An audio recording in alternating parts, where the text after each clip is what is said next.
الحمد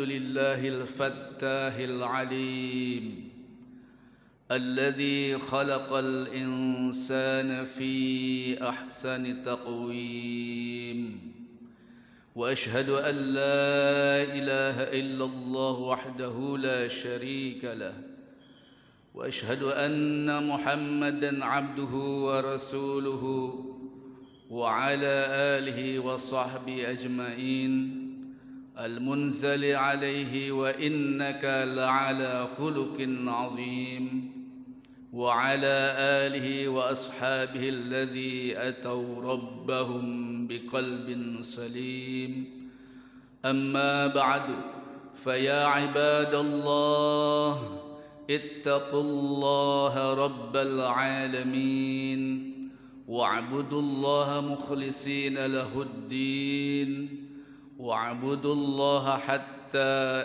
يأتيكم اليقين ولتكن منكم أمة يدعون إلى الخير ويأمرون بالمعروف وينهون عن المنكر وأولئك هم المفلحون وقال النبي صلى الله عليه وسلم كل أمتي يدخلون الجنة إلا من أبى قيل ومن يأبى يا رسول الله قال من أطاعني دخل الجنة ومن أصاني فقد أبى.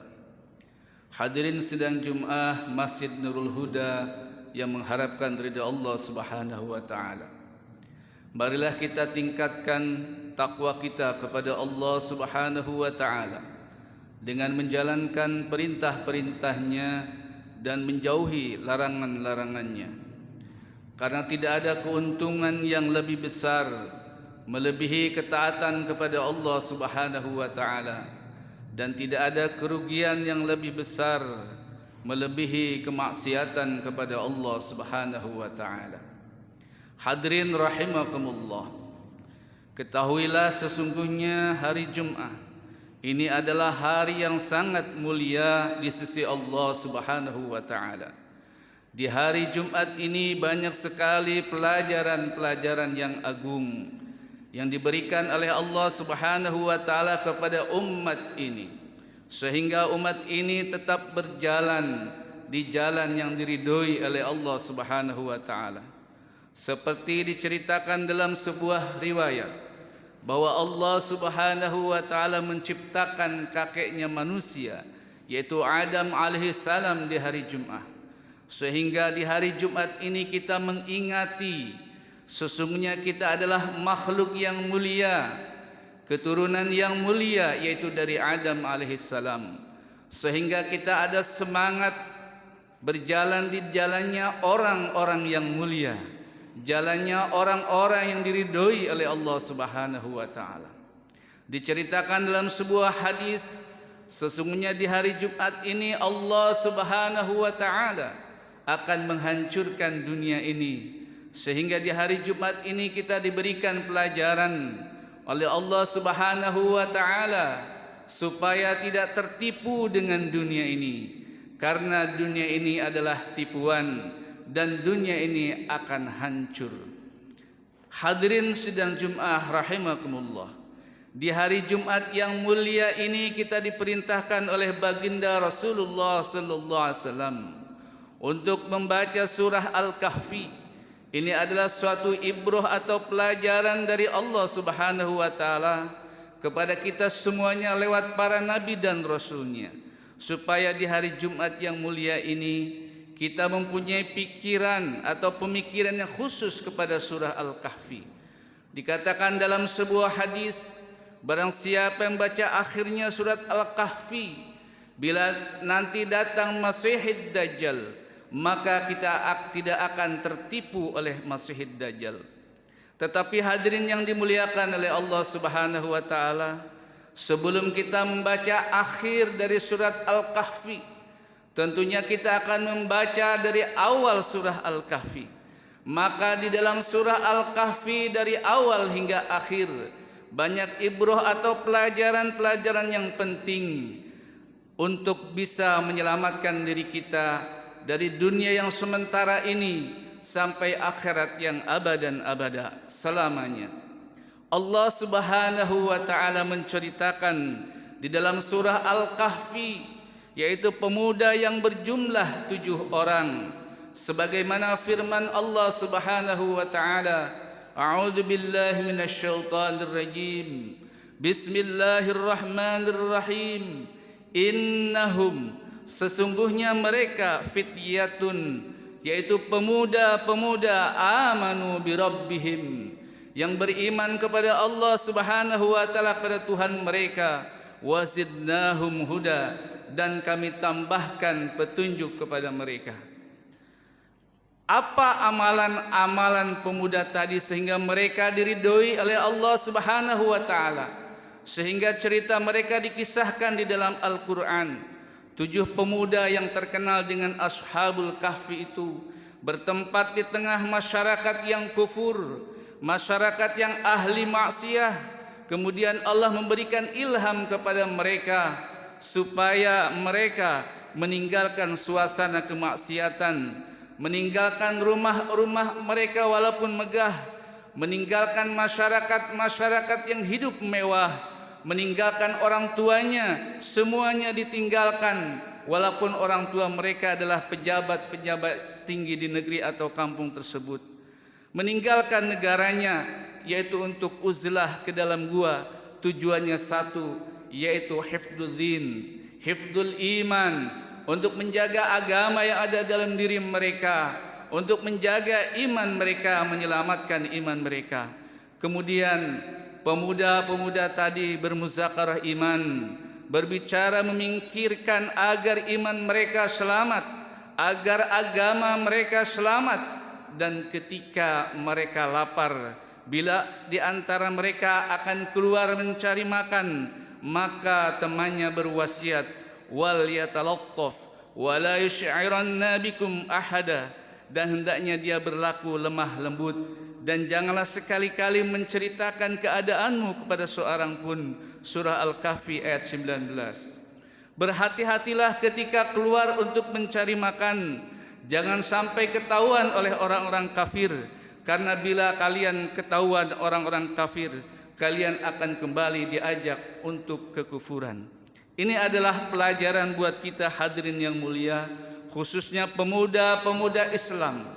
Inilah contoh pemuda-pemuda yang diridhoi oleh Allah Subhanahu wa taala, kumpul dengan pemuda-pemuda yang seiman untuk uzlah, menjauhi kemaksiatan-kemaksiatan dengan niat hifdzul din, untuk menjaga iman mereka.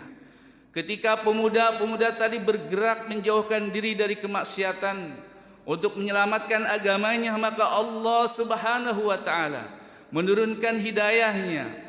Pemuda-pemuda tadi ditidurkan oleh Allah Subhanahu wa taala di dalam gua selama 309 tahun. Walabisu fi kahfihim 300 sinina wazdadu tis'a, dan mereka tinggal dalam gua mereka selama 309 tahun. Al-Kahfi ayat 25. Tidurnya bukan sembarang tidur biasa, tetapi tidurnya orang yang memikirkan agama Allah Subhanahu wa taala, sehingga bangun tidurnya kampungnya sudah menjadi Islam, pejabat-pejabatnya sudah berubah menjadi orang-orang yang beriman, rajanya, presidennya sudah menjadi Islam, seperti yang diceritakan di dalam kitab-kitab para ulama. Inilah barokahnya pemuda-pemuda yang meninggalkan suasana kemaksiatan menuju kepada suasana yang diridhoi oleh Allah Subhanahu wa taala. Kaum muslimin jamaah sidang Jumat rahimakumullah, Allah Subhanahu wa taala bercerita dalam surah Al-Kahfi ini, ceritanya seorang nabi dan rasul yang diberi amalan yang ajib, yaitu mengadakan perjalanan-perjalanan yang jauh untuk mencari ilmu agama, yaitu Nabiullah Musa alaihissalam. Nabi Musa itu adalah kalimullah yang bisa mendengarkan firman Allah Subhanahu wa taala tanpa hijab, diberi firman langsung tanpa wakil dan perantara. Tetapi beliau diperintahkan oleh Allah untuk mengadakan perjalanan-perjalanan untuk mencari ilmu, untuk talabul ilmi. Ini adalah pelajaran dalam surah Al-Kahfi. supaya bagaimana keadaan kita, walaupun kita sudah berumur tua, walaupun mempunyai jabatan yang tinggi, walaupun ilmunya setinggi langit, supaya terus mencari tambahan ilmu kembali, mencari guru yang bisa menunjukkan kita, yaitu ke jalan yang shiratal mustaqim, ke jalan yang lurus. Hadirin sidang Jumat rahimakumullah. Di dalam surah Al-Kahfi juga Allah menceritakan dua orang petani, yang satu membanggakan sawahnya, membanggakan ladangnya, bahwa ladang sawah pekerjaan bisa menyelamatkan dia dan memuliakannya. Kemudian dinasihati oleh temannya, janganlah engkau membanggakan hartamu, janganlah engkau membanggakan pekerjaanmu, bahwasanya ketika engkau masuk ke dalam pekerjaanmu, maka Allah perintahkan kepada mereka, walaula idz dakhalta jannatak, dan ketika engkau memasuki daripada sawah ladangmu, pekerjaanmu, qultu masya Allah la quwwata illa billah, maka ucapkanlah masya Allah la quwwata illa billah, atas kehendak Allah Subhanahu wa taala semuanya terwujud, tiada kekuatan kecuali dengan pertolongan Allah Subhanahu wa taala. Al-Kahfi ayat 39. Tetapi dia tidak menghiraukan nasihat temannya tadi. Ketika dinasihat temannya, dia justru daripada melalaikannya, maka Allah Subhanahu wa taala menghancurkan daripada ladangnya dan menghancurkan daripada pekerjaannya. Akhirnya dia pun sangat menyesal. Hadirin rahimakumullah, dalam surah Al-Kahfi ini Allah menceritakan Raja Zulkarnain. Allah Subhanahu wa taala berfirman, wa yas'alunaka 'an Dzulqarnain, wahai Muhammad, apabila ada yang bertanya tentang Zulkarnain, qul sa'atlu 'alaikum minhu dzikra, maka ceritakanlah kepada mereka tentangnya, yaitu tentang Zulkarnain. Inna makkanna lahu fil ardi, bahwasanya Zulkarnain adalah orang yang diberikan kekuasaan oleh Allah Subhanahu wa taala di muka bumi. Wa atainahu min kulli syai'in sababa, kemudian juga Allah memberikan kepadanya jalan untuk mencapai segala sesuatu. Al-Kahfi ayat 83 sampai 84. Raja Zulkarnain diberikan kekuasaan oleh Allah Subhanahu wa taala, kekuatan oleh Allah Subhanahu wa taala untuk mengelilingi dunia, yaitu Zulkarnain tadi dipergunakan untuk berjalan dari timur ke barat. Kekuasaannya, kekuatannya dipergunakan di jalan Allah Subhanahu wa taala untuk daripada menyebarkan kebaikan dari timur hingga ke barat. Kaum muslimin rahimakumullah, saat ini Allah Subhanahu wa taala memberikan ilham kepada umat ini, yaitu memberikan kemudahan untuk daripada membuat segala sarana-sarana, alat-alat kendaraan untuk mengelilingi dunia. Ada pesawat terbang untuk mengelilingi dunia, kemudian kendaraan-kendaraan darat lainnya. Ini adalah kemudahan dari Allah Subhanahu wa taala, agar semua kendaraan ini kita pergunakan untuk menyebarkan agama Allah Subhanahu wa taala, untuk membentengi umat ini supaya umat ini tidak disesatkan oleh orang-orang batil. Kemudian kaum muslimin, surah yang mulia ini diakhiri dengan nasihat dari Allah Subhanahu wa taala. Qul innama ana basyarum mislukum yuha ilayya annama ilahukum ilahu wahid. Katakanlah, sesungguhnya aku ini hanya seorang manusia seperti kamu yang diwahyukan kepadaku, bahwa sesungguhnya Tuhan kamu adalah Tuhan yang Maha Esa. Faman kana yarju liqa'a rabbih falyamal 'amalan shalihan. Barang siapa yang mengharapkan untuk berjumpa dengan Allah Subhanahu wa taala, maka hendaklah beramal soleh. Wala yusyrik bi'ibadati rabbih ahada, dan janganlah kalian menyekutukan Allah dengan segala sesuatu apapun.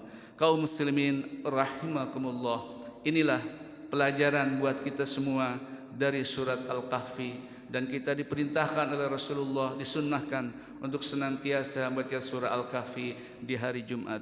Ja'alallahu wa iyyakum minal faizin al-aminin wa adkhalana wa iyyakum fi zumratil muttaqin al-mu'minin al-muqinin. A'udzu billahi minasy syaithanir rajim. Bismillahirrahmanirrahim. Wal 'asr innal insana lafi khusrin إلا الذين آمنوا وعملوا الصالحات وتواصوا بالصبر وتواصوا بالحق وتواصوا بالصبر. أقول قولي هذا وأستغفر العظيم لي ولكم ولسائر المسلمين والمسلمات والمؤمنين والمؤمنات فاستغفروه إنه هو الغفور الرحيم.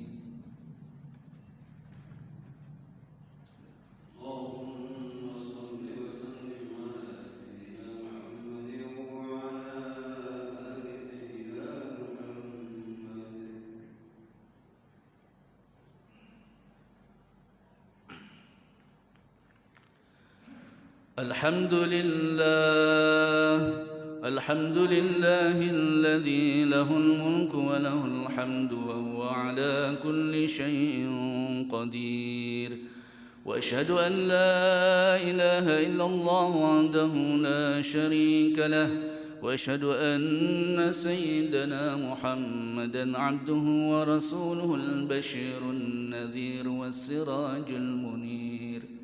اللهم صل وسلم على سيدنا محمد عبدك ورسولك محمد وعلى آله وصحبه أجمعين. أما بعد، فيا عباد الله اتقوا الله ورسوله لعلكم ترحمون. فقال تعالى: إن الله وملائكته يصلون على النبي يا أيها الذين آمنوا صلوا عليه وسلموا تسليما. اللهم صل وسلم على محمد وعلى آل محمد كما صليت وسلمت على إبراهيم وعلى آل إبراهيم في العالمين إنك حميد مجيد. اللهم ارض على الخلفاء الراشدين أبي بكر وعمر وعثمان وعلي وسائر الصحابة والتابعين وعنا معهم يا أرحم الراحمين. اللهم أعز الإسلام والمسلمين وأذل الشرك والمشركين ودمر أعداء الدين. اللهم اغفر للمؤمنين والمؤمنات والمسلمين والمسلمات الأحياء منهم والأموات إنك سميع قريب مجيب الدعوات يا رب العالمين. عباد الله، إن الله يأمر بالعدل والإحسان وإيتاء ذي القربى وينهى عن الفحشاء والمنكر والبغي يعظكم لعلكم تذكرون. فاذكروا الله العظيم يذكركم واشكروا على نعمه يزدكم ولذكر الله أكبر. أقيم الصلاة.